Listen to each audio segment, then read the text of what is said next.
Hello, welcome to this taste challenge. This coming date when I know I'm not going to be able to do it. So I like to do preemptive strikes, so to speak. And this one is, well, I don't know if it'll be interesting, but it'll exist. You know what I'm saying? So I have an unusual product. I have Bellows. It got wet right here because I was cleaning off the top. It got kind of smudged and dusty, but it'll dry. It's Bellows Club whiskey, established 1830, American blended whiskey, blended and bottled at Frankfort and Clermont, Kentucky, under United States government supervision by Bellows and Company, an honored name since 1830. Well, okay, yes and no. All whiskey is blended and bottled under government supervision, so that doesn't mean anything. Okay, they got government inspectors that go to all these DSPs, distilled spirits plants, and they monitor them. Okay, so that's not remarkable. Now, some things to notice. It says American blended whiskey. It does not say Kentucky blended whiskey. It only says blended and bottled in Kentucky, which is telling me that it probably came from Midwest Grain Products, or at that time, Seagram's Lawrenceburg, Indiana facility that produces an enormous amount of grain neutral spirits for the whole industry. They make contracts with different companies around the United States. Okay. Then they have the weird housefly, the old label with the garland around it.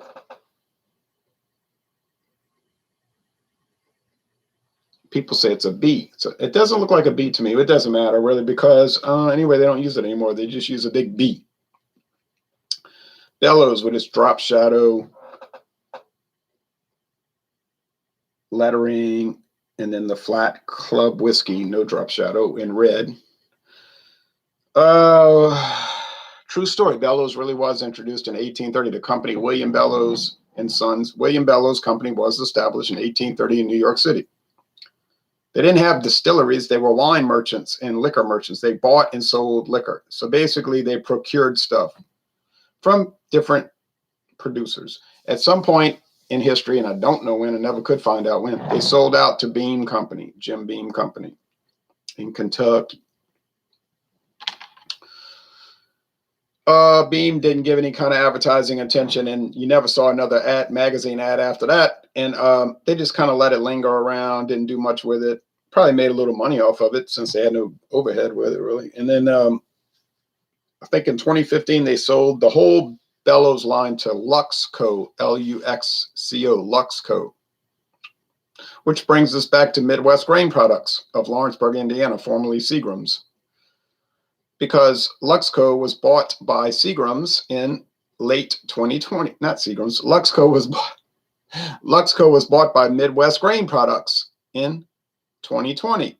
I think the sale went into effect in 2021. It was approved by the U.S. government. So, to my knowledge. Now, this is an old bottle. I bought this at International Market in Metairie, Louisiana. It's a 1 liter bottle, and I got it for $8.99. Is it going to really be this dark after 4 years? Well, the straight whiskeys might, but probably not the blended part. So they probably adding color in. A few more things about this.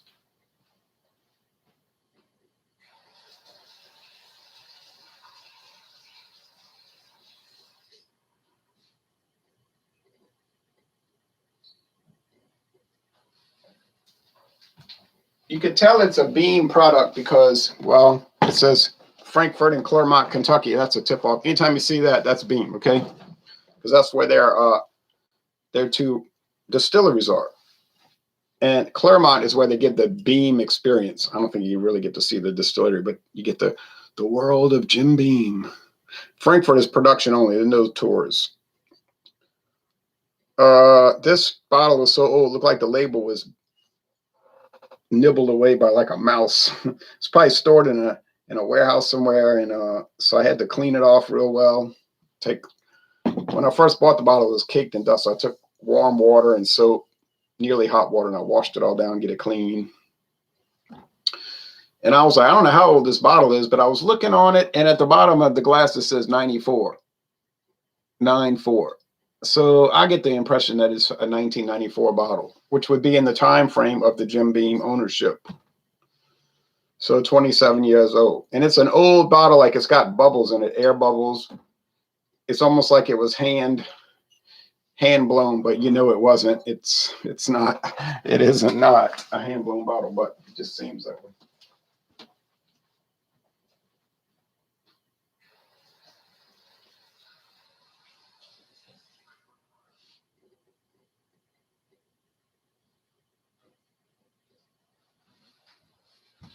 So I saw this at International Market,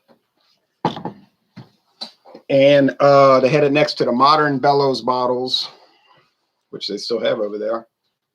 And then I never saw it before or after. So I never saw Bellows Club whiskey before or after in any store in my life. Saw some advertisements for it, you know, old 1950s and 60s ads, but not actually. They used to make club bourbon too, like a straight bourbon. I don't think club whiskey's made anymore. Burley Sullivan. Now, I did see a liter of this on the shelf at Chinese King, a local Chinese restaurant, Chinese King, in their little bar area. I guess people go to Chinese restaurants and order cocktails. It'd probably take them 30 years to go through this bottle, their bottle. That restaurant's been open for 48 years. I'm sorry. That restaurant's been open 38 years, 38 years continuous operation. And I bet they've been using that same bottle for 38 years. Lurk says, good morning, Ron. Good morning to you. So now, when I did a solo review of this after I first bought it, it seemed all right. Like, oh, this is pretty good. But then things broke down. When I started putting it in taste challenges, it lost every challenge. It was bad. You can tell it's a Beam bottle because it's got that conical top. The Beam company liter bottles always have this cone top. And if you get a liter of Julius Kessler blended whiskey, they have the same strange looking bottle. They still make Kessler. Now here's the competitor: Four Queens, 101, 101 proof, age 3 years. I know this is age 4 years because it says on the bottle, age 4 years. I know this is 3 years because it says on the label, age 3 years. This is a new bottle. I bought this a couple of months ago at Martin Wine Cellar. Regular 750 milliliter bottle. This is $11.99. So $8.99 for a liter for a whiskey you can no longer get, but you might find it in some old liquor store lingering on the shelf like I did, full of dust. You might find it. Chances are you won't, but you might. This, well, I mean, yeah, you could find this if you happen to go to a store that carries it, which Martin Wine Cellar does. No one else does around here, to my knowledge. Has it stood out? No. Has it been remarkable? No. Has it differentiated itself from the others? No. How did I get it correct a couple of times? It wasn't that this thing was unique or exciting and new. It's because the other ones were aberrant. I put it up against two different Heaven Hill whiskeys that were so off. Like you knew it was them. It was no,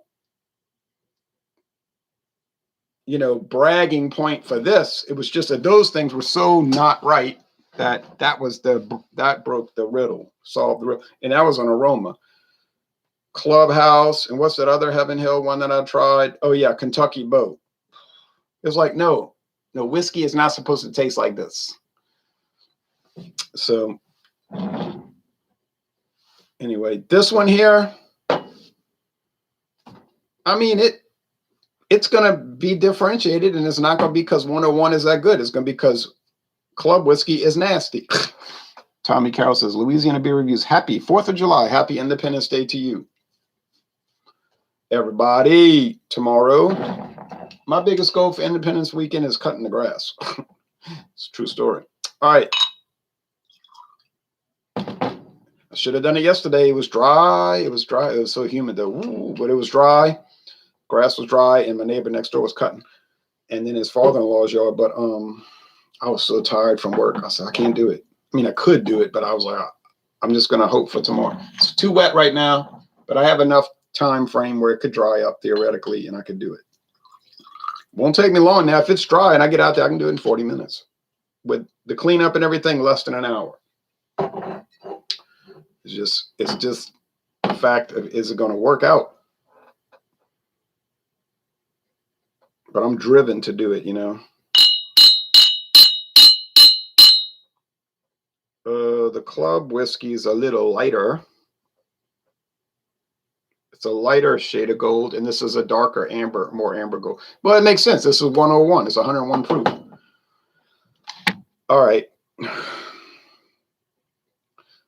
Look, they can make it whatever proof they want, because I was on the tour 4 years ago in Bardstown, Kentucky. It's at Barton 1792 Distillery, and Barton 1792 is a big widespread brand.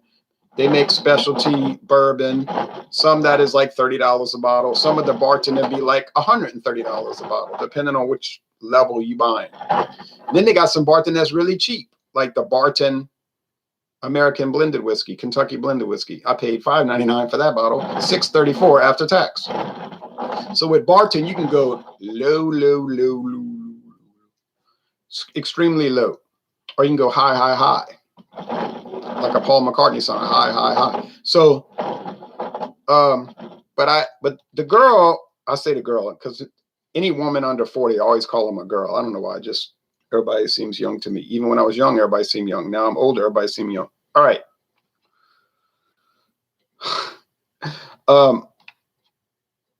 But she was knowledgeable. Actually, her uncle worked at the place, so she kind of grew up in that culture. So she says, I said, well, how? She was giving the tour kind of like question and answer, like posing a question. Well, how do you think they do this? And then trying to see if we could guess. Well, I don't know. Like when we were in the Rick house, the big barrel house, she says, this is a bourbon distillery, right? We say, yeah. She said, but do you know that half the products, and they had 22,000 barrels in that house. They got 22,000 barrels in this Rick house. She said, do you know that half the products in this house, what's aging in this house is not bourbon? Do you know what it is? Well, I knew because I had been reading, and I said, I did my hand like this. I said, I know. She said, what? I said, brandy. She said, brandy, it is brandy. She said, we age Paul Masson brandy here on this property. She said, a big percentage of what we're aging is Paul Masson brandy. Well, I knew that because they have a contract with Constellation Brands to age their brandy. But then she was saying, do you know how to get it down? Because she was showing us how they make grain spirits. You know, like Diesel, which is their brand, Diesel. Well, what's the most famous brand? The one from Luxco, right? Everclear. Sell it at Walmart. If you drink it, you will die. Like literally, you'll die. So it's not made to be drunk. She said, you know how to get it down? She let us take a sip of the Everclear. Oh, I'm sorry, the Diesel that they, it'll bring you to one knee. And I said, should we be drinking out the same glass with germs? She said, you don't have to worry about germs with this. They don't live on with this alcohol surface. So then she says, you know how to get it down to 80 proof?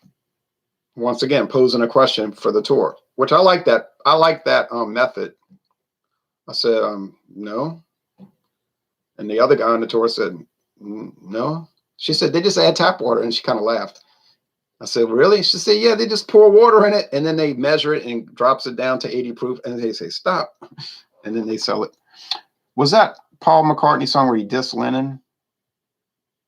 High. No, you're thinking of too many people preaching practices. And then he made that line in the song, that was your last mistake. You took your lucky break and broke it in two. And when John Lennon heard the song, he flew off the handle. But people are saying, I think it's called Too Many People. Sorry, yeah.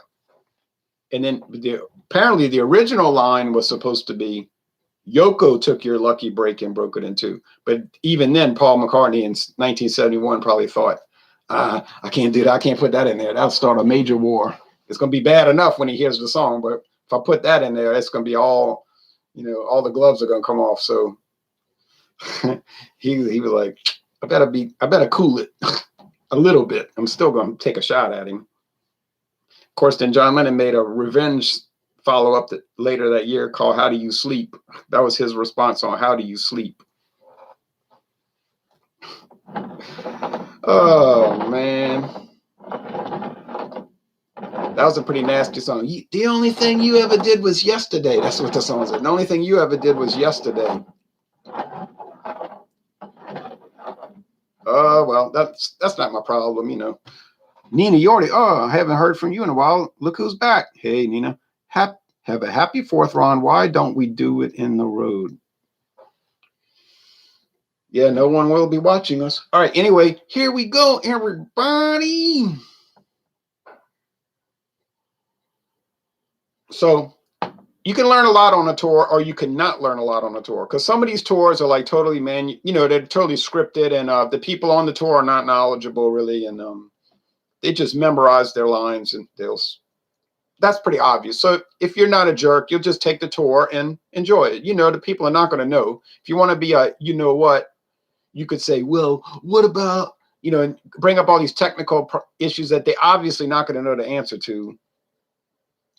So why do that? You don't have to do that. Just to show them up because you're a beer, wine, or liquor expert.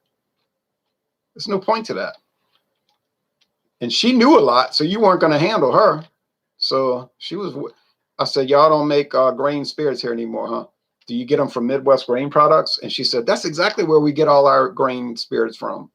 So I mean, it was really cool, and she knew her stuff, boy. And then she let us try the Barton, very old Barton, the regular one, the VOB, which is common in Kentucky. You can't get it in Louisiana. It was nice. She said, this one is, and she's like really honest tour, she says 2 things. We don't know why they call it Barton. I said, what do you mean? She said, well, they just changed the name of the distillery to Barton in like 1953, but no one knows why. Like they didn't have any records. I said, there was nobody named Barton or whatever. She said, not that we could find out. So that's strange. And then she let us try Barton 1792, the $30 bottle, whatever, $35, $40 bottle. And then she let us try the very old Barton, which is like $18 a bottle or less. And then the bourbon cream. She let us try bourbon cream, which is awesome. And let us eat these chocolates with it, caramel stuffed chocolates. And then she says, with the Barton VOB, she said, this one's okay. It's not really that good. It's like people use it for a mixer. She said, but it's pretty good for like a cheapo or cheap product, something like that. She's representing the company, but they're being honest. Like they know it's cheap. She said, but I like to drink it sometimes, and it was basically what she described.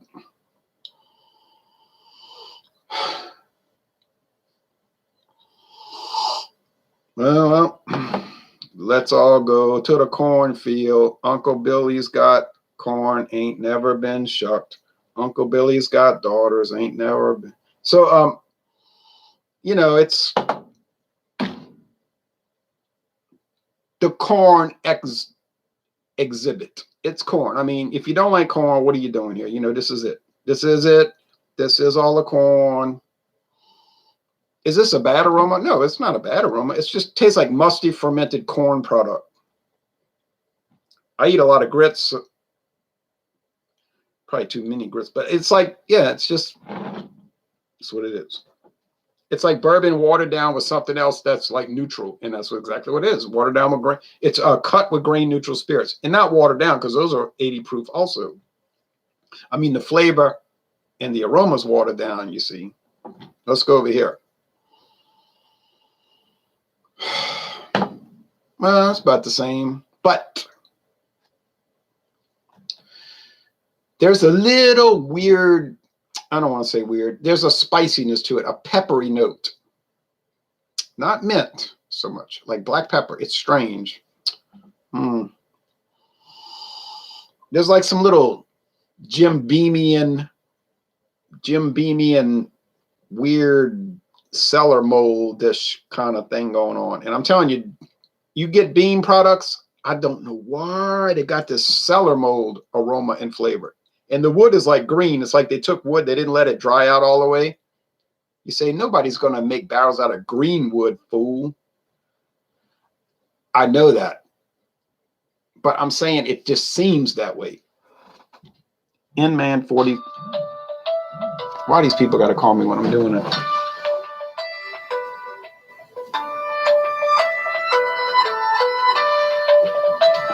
Hold on.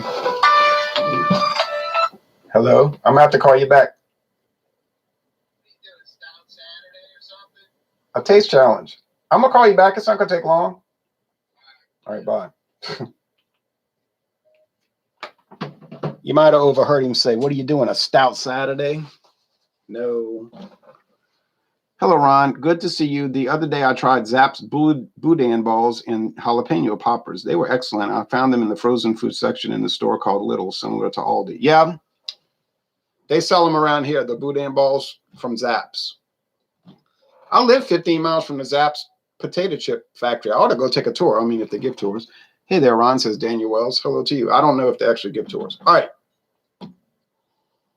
But there's something a little strange about this, and that's making me think it's that stinking club whiskey, and that club whiskey ain't good, and that's probably why they stopped making it. Look on the look on the Luxco website. They show Bellows. They don't mention anything about club whiskey. I bet you when they bought it in 2015, they tasted it and said, this is trash. Let's stop making it. And then everybody at the company said, yeah, let's stop. No one's going to care. Zapp's are my favorite potato chips, says Burley. They are really good. Taste time, everybody. So I'm calling it as 101, the Four Queens. I could be wrong, but I ain't tasted it yet. But I'm thinking preliminary, this is the Four Queens.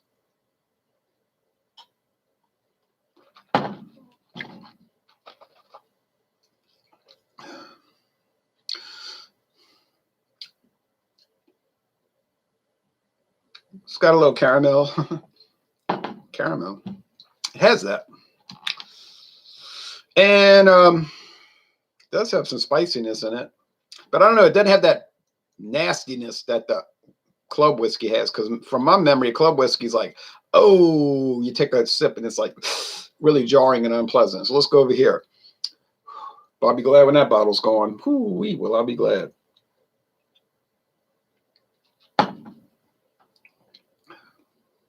Oh, yeah.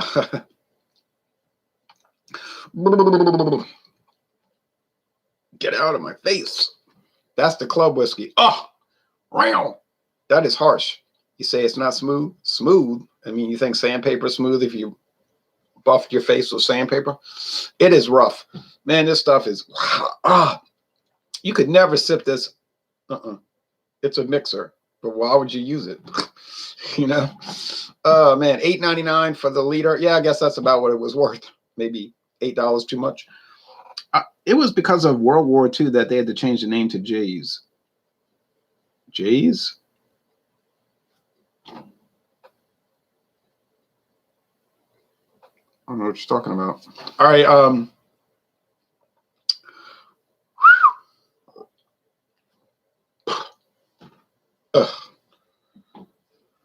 Oh, that is not nice. I ain't gonna say it's the most horrible thing. It's way better than that. Oh, that's the one that tasted weird. Not the Kentucky Bow. It was that charcoal perfected. Man, if that was perfected, I'd hate to see if it was imperfect. And the Clubhouse. Oh, now those really were bad.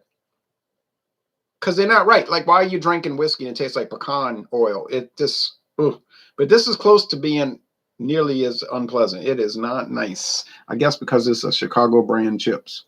Zapp's?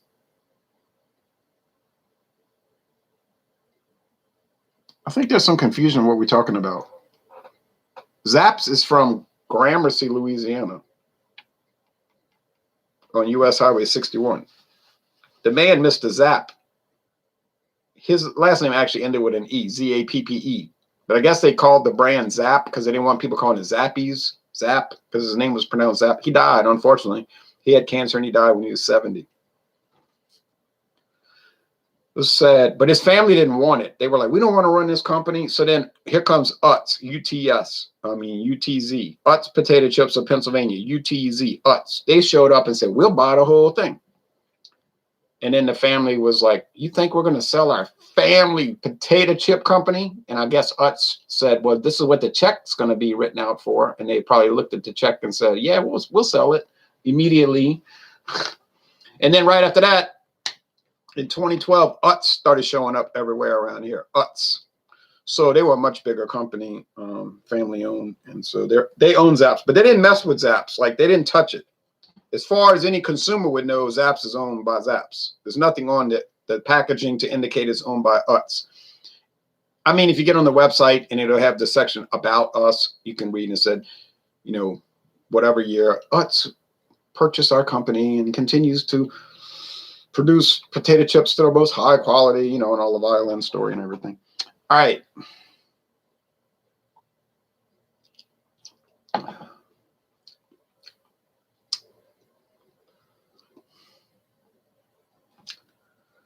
You know what's really confusing me though right now?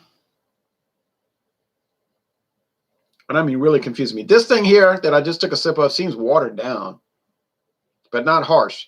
But how could it be watered down if it's 101 proof? See, that's the thing that's got me confounded. Let's try this.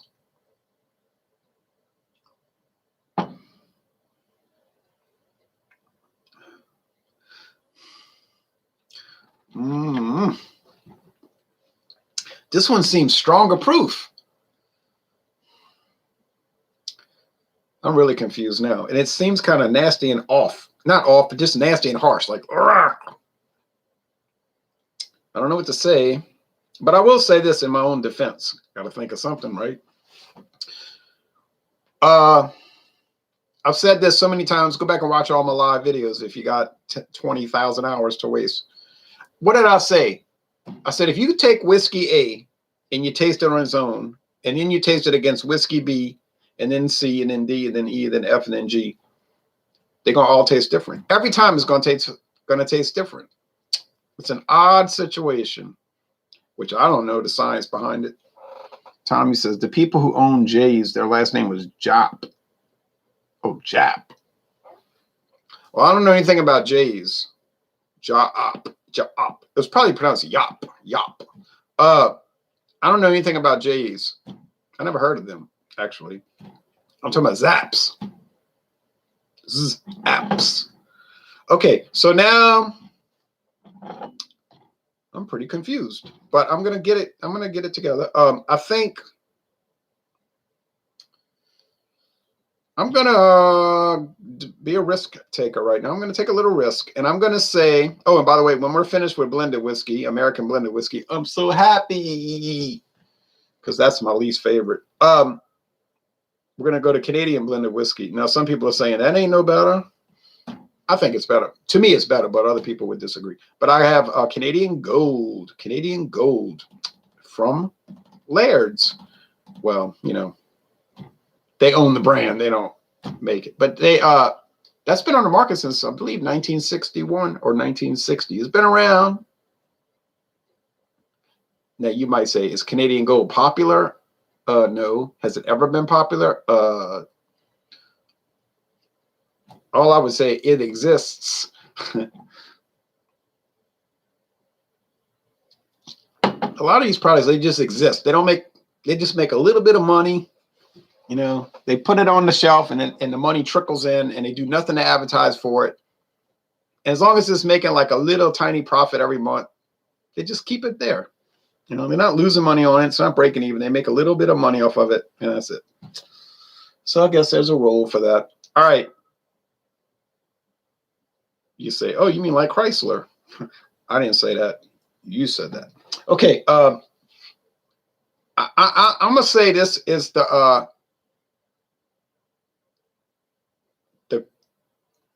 Bellows Club whiskey. Even though the other one I said gave me the Frisson and gave me the Willies and it tasted gross. I think it's the 101 by the proof. Hey, well, I hope I'm right. Ah, ha, ha, ha, ha. How you feel, played, ha, ha. I am right. This was a very strange taste challenge. When you're a stranger, and you want to know why? Because the harsh, nasty roughness was coming from the Four Queens 101.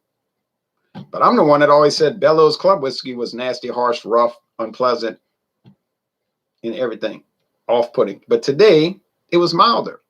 It was more watery. It was more mellow. More mellow. It was a more mellow product. And I think that's because it was much lower proof, 80 proof versus 101 proof. Well, just goes to show you, you never know until you do it blind. Now, these people would be on the internet, all over the internet, YouTube and whatnot, doing their taste challenges. Hey guys, how's it going? And all of that. And I'm saying, what? And they're saying, well, we're gonna taste challenge this Paul Masson brandy against E&J. And all right, they're looking at the bottles, they're looking at themselves pour it. It's not a blind taste test. And I just constantly harp on that. I say, do it blind, do it blind. It's going to bring out so much more when you don't know which is which. But they just won't do it. They just won't. They won't. I mean, there are a few guys that do it. But then they screw it up because they're doing like 6 different brands. Hey guys, we're trying these 6 different bourbons, which have 4 different proof levels of innumerable aging from different states. Let's see how they some are wheated and some are high rye. Let's see how it works out. I say, this is so convoluted. It's like, well, and then they're going on, and there's like 4 different guys in the video. Well, I think it's like this, and I think it's like that. Well, I think it's like this, and I think it's like that, and I think it's like this, and I think it's like that, and I think it's like this, and I think it's like that, and I think it's like this, and I think it's like that. By the time you get to the end of the video, you're like, I don't even know what happened here. You can't follow it. I don't think they can follow it. And they're like, well, let's rank them now. This one was number 4, but for you it was number 2, and now for you it was number 1, and for you it was number 4, and now let's go to the next one. And by the time they finish, you're like, well, there's so many variables in this challenge. Even though it was blind, I don't know what this accomplished. So I try to keep it 2 brands, one against the other. 2 brands. Doing this whiskey, and I'm doing that whiskey. Or I'm doing this brandy versus that brandy. Keep it simple. I think this is a key, an important part of doing video reviews and everything. Keep it simple. The more you put, the less you're going to achieve. Less is more, actually. Same thing with the Mike's Harder or Mike's Hard. Flavored beer. Is it a great product? Nah, it's cheap. We know what it is. It's cheap flavored beer. Okay, fine. People drank it out the swimming pool. No big deal. But we knew that before we ever bought it. But they'll do a video that's like 18 minutes long with every flavor. Hey guys, we're going to do every flavor. But so then you can't follow it. Now let's try the strawberry. Now let's try the peach. Now let's try the guava. We're going to try the special coconut edition. In your mind, it'd be so spun around. You thinking, what did I just watch? And I'm thinking, and then they'll say, hey, y'all, please subscribe. We want to build this channel. We want to build it. We're going to try to achieve this many subs by the end of the year, whatever they're trying to do. And I really want to tell them, you probably would grow you would grow at a much faster rate, and your channel would be much bigger if you would just do one at a time. Why you got to review all 12 Mike's flavors in one video? That's not good. Do one at a time. Do the strawberry, make the video, post it. People will watch. Do the pineapple, make the video, post it, people, and so on. That's just the way I feel about it. People may disagree, but I think I'm right. I really think I'm right. I know I'm right. And I'm unanimous in that. All right, so, well, today, Club Whiskey won. Never thought I'd say that in my life. I really never thought I'd be sitting here saying Club Whiskey won. Am I saying this? Club Whiskey. Let me try it again. Club Whiskey won. I said it. It's like that All in the Family episode when they went to see Maude when the daughter was going to get married. And the groom said, I said that. I said that. So I'm feel the same way. I said that. It came out of my mouth. This came out of my mouth. I just said Bellows Club Whiskey won. Well, you live long enough, you'll see some strange things, and this is one of them. Too bad, Four Queens. Well, you got that high proof. Oh, well, it's not my problem. All right, anyway. Thanks for watching this video production, and now I'm going to go call my friend David, see what he's up about, what he wants. We'll be back tomorrow, God willing. Ooh, that was strong. Wow, man. We'll be back with another blended whiskey. We're going to do Four Queens versus... Oh, yeah, I skipped over one. I'm sorry, y'all. I don't know. I'll just do Bellows again. We'll save the King Square till later. That ain't a big deal. Nobody cares about King Square. Most people never heard of it. So we'll do Bellows tomorrow, and then we'll do King Square later on. No big loss. All right. So it's like Frank Pantanzi, he's small potatoes. Thanks for watching this video production.